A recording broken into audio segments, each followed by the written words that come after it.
आमंत्रित करती हूँ। हमारे बीच हैं माननीय केंद्रीय मंत्री रहे माननीय सांसद महोदय श्री फग्गन सिंह जी कुलस्ते साहब, जो इस्पात मंत्रालय के केंद्रीय मंत्री रहे। हाँ, 8 बार मंडला से सांसद रहे हैं मध्य प्रदेश से। बहुत बहुत स्वागत। विश्व हिंदी परिषद अंतर्राष्ट्रीय हिंदी सम्मेलन में हमारे विशेषकर युग पुरुष श्री अरविंद हिंदी भाषा और विकसित भारत कि आज का इससे दूसरे दिन का ये जो कार्यक्रम है, हमारे बीच में हमारे महामहिम राज्यपाल जी जो विशेष तौर से हमारे बीच में यहाँ पर उपस्थित हुए हैं और आज हमारे इस कार्यक्रम में उनका विशेष योगदान, जैसा आप सब जानते हैं कि आदरणीय हरिबाबू जी का दक्षिण भारत में विशेषकर और आज पूर्वोत्तर में वो समाज की सेवाएं दे रहे हैं मिजोरम में। जैसे हमारे महामहिम राज्यपाल जी, हमारे आरएसएस के हमारे राष्ट्रीय प्रचारक, राष्ट्रीय स्वयंसेवक संघ आदरणीय रवि कुमार यार जी, हमारे इस कार्यक्रम के जो राष्ट्रीय अध्यक्ष है विश्व हिंदी परिषद के माननीय हमारे पद्म भूषण से सम्मानित आचार्य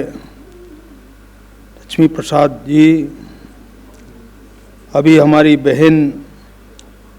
यहाँ पर कमला जी बड़े जो हमारे कृषि सांसद हैं महासमुंद, हमारे इस कार्यक्रम में विशेषकर दिनेश प्रसाद जी रानी जी का अभी मार्गदर्शन प्राप्त हुआ है। हमारे मित्र भाई विपिन जी और इस कार्यक्रम की जो सम्मेलन की संयोजिका हैं प्रोफेसर संध्या जी और यहाँ पर उपस्थित जो हिंदी से प्रेम करने वाले ऐसे सभी महानुभाव भाई और बहनों, मैं आप सबको हिंदी की शुभकामनाएं देता हूँ, बधाई देता हूँ। और जैसे हिंदी के क्षेत्र में विपिन जी ने लगातार और हमारे लक्ष्मी प्रसाद जी ने इसकी चिंता देश भर में कि इस भाषा को और कैसे हम आगे बढ़ा सकते हैं। अभी सरकार ने भी हिंदी भाषा के सारे समय समय में हमारा जो गृह मंत्रालय है, अलग अलग है जो मंत्रालय हैं, उनके अंदर इस प्रकार की हिंदी के विषय में विशेषकर मैं मंत्री के नाते मैं उस समय काम करता था, तो मैं हमारे सेक्रेटरी या बाकी जो सीनियर ऑफिसर्स थे, मैं सबको नोटशीट लिखने के लिए हिंदी में कहता था। कई बार ऐसी स्थिति बनती थी, पर जैसा हमारे यहाँ स्वभाव बन गया है नौकरशाही का, हमारे कार्यक्रमों में या हमारी किसी इस प्रकार के सम्मेलनों में शरीक जरूर होते हैं, परंतु उनका जो नेचर है, स्वभाव है, उस पर बदलाव नहीं होता। मोदी जी ने इसको बहुत एक प्रकार का हिंदी भाषा को प्रभावी बनाने के लिए, चूँकि मैंने पिछले समय इस्पात मंत्रालय में तो हिंदी भाषा की जो समिति होती थी उस पर हमेशा इस प्रकार समिति में देश के अन्य अन्य हिस्सों में जो हम सम्मेलन करते थे, उस समय भी सारे जितने हमारे संस्थानों के जो प्रमुख होते थे, मैनेजिंग डायरेक्टर्स होते थे, निदेशक होते थे, उनको इस बात के लिए हम कहते थे कि उनके यहाँ जो पत्रिकाएं छपती हैं, मैंने पत्रिकाओं को भी हिंदी में ठीक प्रकार से उनका लेखन और उसको अनिवार्यतः हमने किया, और धीरे धीरे उसका काफ़ी आज पत्र पत्रिकाएं हैं उनमें प्रकाशित भी होना, उनके गतिविधियों के बारे में, देश के कई ऐसे जो निर्णय होते थे उन संस्थानों के अंदर उसका भी प्रकाशन होता था। तो इस प्रकार के ये स्वयं के रुचि के आधार पर अगर हम इस क्षेत्र में चिंता करेंगे, जो हमारी जो मूल आत्मा है भारत की हिंदी, आज इस क्षेत्र में भी आप देखें तो लगातार इसके बारे में हमारे जितने भी आज विद्वान हैं, संत महात्मा हैं, हमारे बड़े बड़े आचार्यगण हैं, आज हिंदी के क्षेत्र में लगातार उनका प्रवचन, उनके प्रबोधन होते हैं। परंतु कुछ क्षेत्र ऐसे हैं जहाँ पर हम इसको और प्रभावी बनाने के विषयों को लेकर के हम हाउस में भी देखते हैं, पार्लियामेंट के अंदर, लोकसभा में बहुत बार उनकी जो लैंग्वेज है लोकल,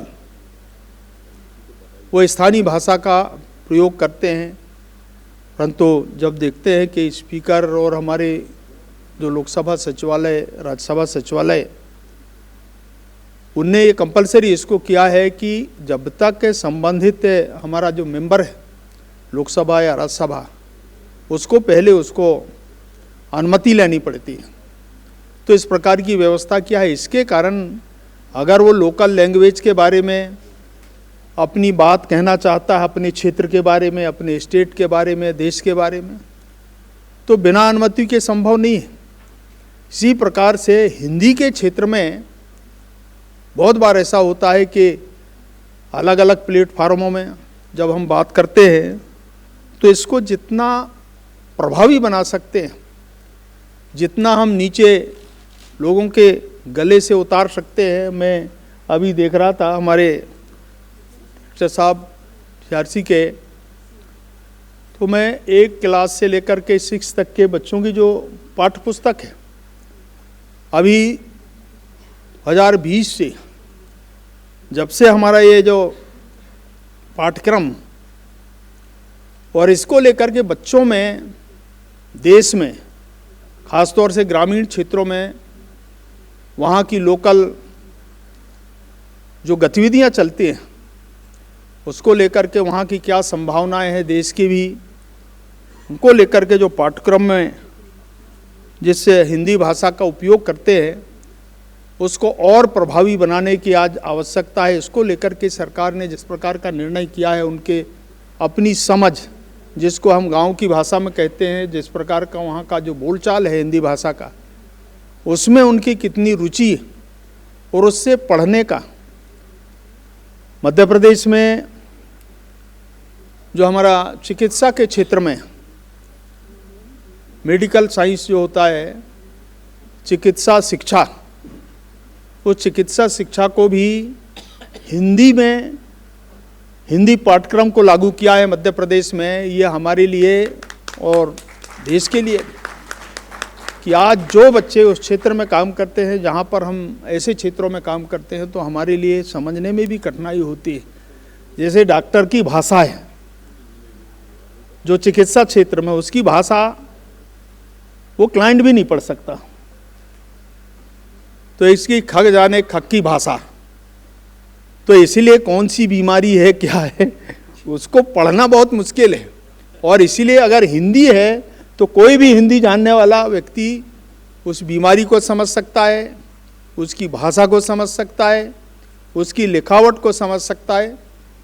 कि वो इस संबंधित व्यक्ति के बारे में उन्होंने लिखा क्या है। और इसीलिए इसका उपयोग है हर क्षेत्र में हिंदी का, जितना हम कर सकते हैं हमको इसको और प्रभावी बनाने की आज आवश्यकता है। मुझे कहते हुए प्रसन्नता है पिन जी को कि इस बात को लेकर के समय समय में वो कार्यक्रम करते हैं। हमारे आचार्य गंडा जी ने भी इसके देश भर में अलग अलग जो हमारे क्षेत्र हैं, आप लोगों के ये जो कार्यक्रम होते रहते हैं, मुझे लगता है कि इसकी और थोड़ा फ्रिक्वेंसी को बढ़ाने की ज़रूरत है, ताकि धीरे धीरे लोगों के मन मस्तिष्क में इससे पूरे भाषा का ठीक प्रकार से उपयोग भी लोग करें, समझ भी बढ़े, और इससे हमारी जो संस्कृति है भारत की, ये जो विरासत है, और इससे संपत्ति को, संस्कृति को, इस परंपरा को हम और अच्छे से विकसित कर सकते हैं। उसका मूल आधार हमारा भाषा है हिंदी, और इसलिए मैं बहुत बधाई देना चाहता हूँ विपिन जी को कि आपने निरंतर इस परंपरा को आप आगे बढ़ा रहे हैं, और आज के इस कार्यक्रम की सफलता के लिए मैं बहुत बहुत शुभकामनाएं देता हूँ, बधाई देता हूँ। आप सबको धन्यवाद, नमस्कार।